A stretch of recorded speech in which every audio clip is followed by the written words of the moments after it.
অধীর জমানা শেষ। দিল্লির কংগ্রেসের হাইকমান্ড বঙ্গে কংগ্রেসের নতুন দায়িত্ব দিলেন শুভঙ্কর সরকারকে।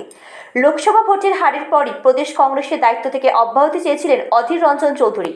অবশেষে তাকে সরিয়ে শুভঙ্কর সরকারকে বাংলার নয়া প্রদেশ কংগ্রেস সভাপতি দায়িত্ব দিলেন সর্বভারতীয় জাতীয় কংগ্রেসের সভাপতি মল্লিকার্জুন খাড়গে।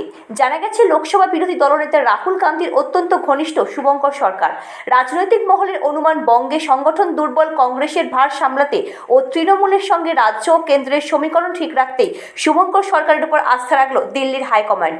এতদিন বঙ্গে কংগ্রেসের ভার সামলে এসেছেন পুরোপুরি তৃণমূল বিরোধী অধীর রঞ্জন চৌধুরী। ইন্ডিয়া জোটের অন্যতম শরিক, তৃণমূলের অন্যতম বিরোধী মুখ হিসাবে উঠে এসেছিলেন তিনি। তার নেতৃত্বে বঙ্গ তো বটেই, কেন্দ্রে ও তৃণমূলের সঙ্গে কংগ্রেসের বিরোধ প্রকাশ এসেছিল। তবে জাতীয় রাজনীতিতে মমতার গুরুত্ব ভালো বোঝেন রাহুল ও সোনিয়া গান্ধী। তাই বঙ্গে অধীর রঞ্জন চৌধুরীর ভূমিকায় খুশি ছিল না দিল্লি। এই অবস্থায় অধীরকে সরিয়ে নরমপন্থী শুভঙ্করকে পশ্চিমবঙ্গ কংগ্রেসের দায়িত্ব দিয়ে মমতার মন ভেজানোর চেষ্টা হলো বলে মনে করছে রাজনৈতিক মহল। কিন্তু কে এই শুভঙ্কর সরকার? জানা গেছে, সেভাবে প্রচারের আলোয় না এলো। দীর্ঘ বছর ধরে নানান রাজ্যে কংগ্রেসের দায়িত্ব সামলেছেন শুভঙ্কর সরকার। 2024 সালের 30শে আগস্ট সর্বভারতীয় কংগ্রেসের সম্পাদক হিসেবে নিযুক্ত হন শুভঙ্কর সরকার। এর আগে মেঘালয় প্রদেশ কংগ্রেস কমিটি ও মিজোরাম প্রদেশ কংগ্রেস কমিটির স্টেট ইনচার্জের দায়িত্ব সামলান তিনি। এবার সেই শুভঙ্কর সরকারকেই বাংলার প্রদেশ কংগ্রেসের দায়িত্ব দিলেন মল্লিকার্জুন খাড়গে। বাংলার ভাঙতে থাকা কংগ্রেস সামাল দিতে সেখানে নরমপন্থী শুভঙ্কর সরকার তৃণমূলকে না চটিয়ে দলকে শক্তিশালী করার কাজ বেশ কঠিন হবে বলে মনে করছে রাজনৈতিক মহল। 2026-এর বাংলায় পরবর্তী বিধানসভা নির্বাচন, তার আগে দলকে শক্তিশালী করার কঠিন দায়িত্ব নিয়ে কতটা সফল হবেন শুভঙ্কর সরকার, সেদিকে নজর থাকবে রাজনৈতিক মহলের।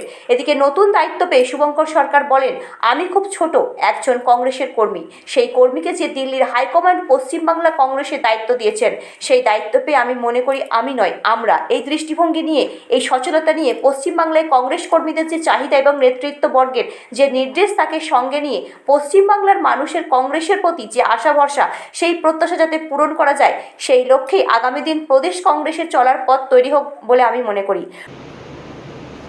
দেখুন, আমি খুব আশাবাদী। তার কারণ আশাই আশ্বাসিনী শক্তি। আমি মনে করি পশ্চিমবঙ্গে একেবারে অঞ্চল থেকে, বুথ থেকে, ব্লক থেকে প্রচুর কংগ্রেসের সমর্থক আছেন, কংগ্রেসকে যারা ভালোবাসেন। সাধারণ মানুষ যারা কংগ্রেসকে প্রচুর ভালোবাসেন, কিন্তু যে কোনো কারণে হোক, বাইনারি পলিটিক্স হতে পারে, বিপণন পলিটিক্সে দ্বারা মিসলিড হতে পারে, তাদের অনেক অভিমান কংগ্রেসের প্রতি আছে। আমাদের প্রথমেই যেটা ঠিক করতে হবে সেটা হচ্ছে, আমার আগের সভাপতিরা যতটা কংগ্রেসের যে ভালো অবস্থায় রেখে গেছেন, তার থেকে আরও ভালো অবস্থায় আমাকে নিয়ে যেতে হবে। তার কারণ আমি মনে করি যে রাজনৈতিক একটা পরিবেশ, পরিস্থিতি, তার মধ্যে কংগ্রেস নিশ্চিতভাবে একটু দুর্বল জায়গায় আছে। কিন্তু আগামী দিনে যদি বুথ এবং অঞ্চল এবং ব্লককে শক্তিশালী করা যায়, নিশ্চিতভাবে কংগ্রেস ঘুরে দাঁড়াতে পারবে।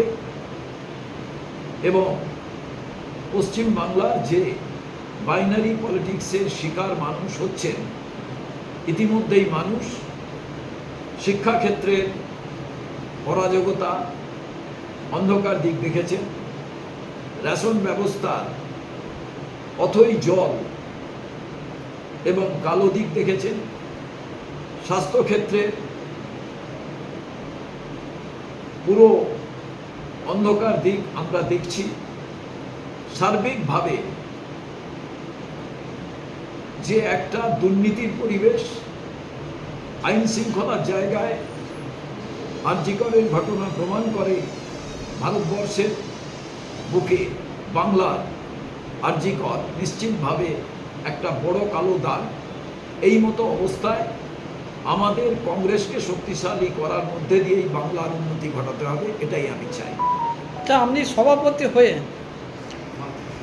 এই যে আপনি কংগ্রেস প্রেসিডেন্ট হয়েছেন, এর আগে রাজ্য ছাত্র পরিষদের সভাপতি ছিলেন, এই যে কংগ্রেসের প্রেসিডেন্ট হওয়াটা কি একটি খুবই ছাত্র পরিষদ থেকে এটা গুরুর দায়িত্ব মনে হচ্ছে না আপনার? দেখুন, কংগ্রেস সভাপতি পশ্চিমবাংলায় প্রচণ্ড গুরু দায়িত্ব। এই কারণ এটা শুধু কংগ্রেস কর্মীদের তাদের আশা আকাঙ্ক্ষার জায়গা নয়, সারা বাংলার মানুষের কংগ্রেসের প্রতি যে আশা আকাঙ্ক্ষা, আর সেই কংগ্রেসের পশ্চিমবাংলার প্রতিনিধি। আমি মনে করি আমি সভাপতি নয়, আমি একজন কর্মী, এবং আমি নিজেকে আমি সভাপতি বলে ভাবতে চাই না।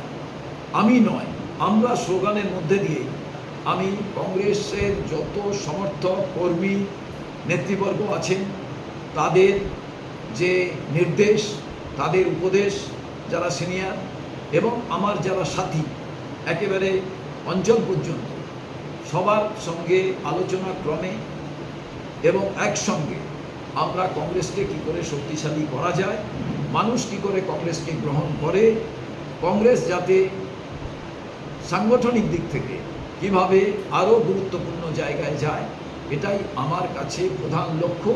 এবং সর্বভারতীয় কংগ্রেস কমিটি সভাপতি মল্লিকার্জুন খড়গেজি এবং জননায়ক রাহুলজি এবং আমাদের সাধারণ সম্পাদক বেণুগোপালজি, আমাদের রাজ্যের ইনচার্জ গোলাম মির্জা, এরা আমাকে যে যে কথা বলেছেন তার নির্যাস হল, তার মূল কথা হল কংগ্রেসকে শক্তিশালী করতে হবে। আগামী দিন যাতে বাংলার মানুষ কংগ্রেসের উপরে ভরসা রাখতে পারে, কংগ্রেস যাতে মানুষের সমর্থন পেয়ে বিধানসভায় মানুষের কথা বলার জন্য তারা সেই অধিকার অর্জন করতে পারে, এটাই আমার প্রধান লক্ষ্য।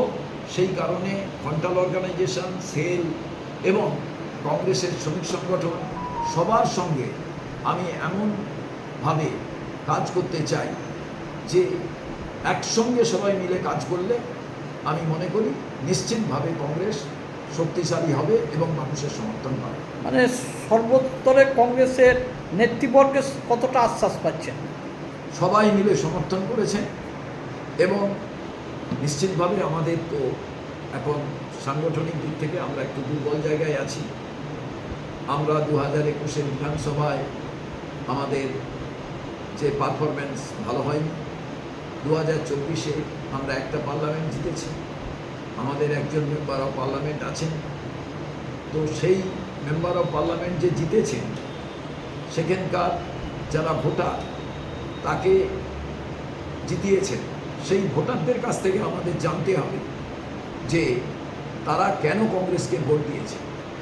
নিশ্চিত কংগ্রেসের থেকে ভালো কিছু পেয়েছেন, কংগ্রেসের তাদের মনে হয়েছে যে কংগ্রেসকে এখানে ভোট দিলে, কংগ্রেসকে সমর্থন করলে আমাদের উপকার হবে, আমাদের ভালো হবে। ঠিক সেইভাবে ওই লোকসভা কেন্দ্রের সমস্ত ভোটারদেরও পরামর্শ আমার চাই, আমি নিতে বলবো সবাইকে, যে সেইগুলো নিয়ে আগামী দিনে আমাদের পথ চলা শুরু হবে এবং সমস্ত নেতা, আমাদের দলের নেত্রী, আমাদের দলের মানে র্যাঙ্ক অ্যান্ড ফাইল যত আছে সবাই সমর্থন করেছেন। কোথাও কোনো রকম আপত্তিজনক বিষয় নেই। তার কারণ কংগ্রেস আগামী দিনে কোনো দলের সঙ্গে জোট করে না কংগ্রেসকে এককভাবে দাঁড় করাতে চাইছেন? আমি পশ্চিমবাংলার প্রদেশ কংগ্রেসের সভাপতি, অল ইন্ডিয়া কংগ্রেস কমিটি আমাকে সভাপতি করেছেন দলকে শক্তিশালী করার জন্য।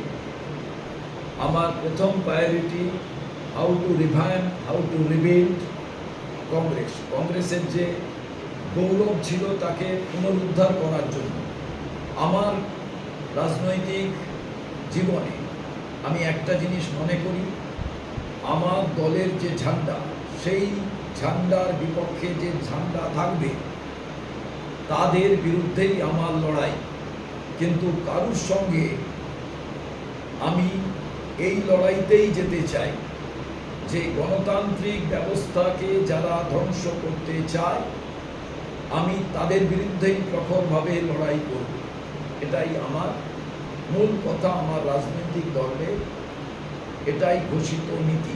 তার কারণ মানুষের বিপক্ষে যারা যাবেন তাদের বিরুদ্ধেই কংগ্রেস লড়াই করবে। সরকারে যারা আছেন কেন্দ্রে এবং রাজ্যে, তারা মানুষের যে ভালো হয় এমন কাজ তারা করছেন না, সে কারণেই তাদের বিরুদ্ধে আমাদের লড়াই। আগামী দিনে কংগ্রেসকে জোটের ক্ষেত্রে কোনো পরিকল্পনা ভেবেছেন? আমাকে পাঠানো হয়েছে দলকে শক্তিশালী করার জন্য, আমি সেই কাজটাই মন দিয়ে করা শুরু করেছি। পূর্ব বর্ধমান থেকে জ্যোতির্ময় মণ্ডলের রিপোর্ট, সুন্দর বাংলা নিউজ।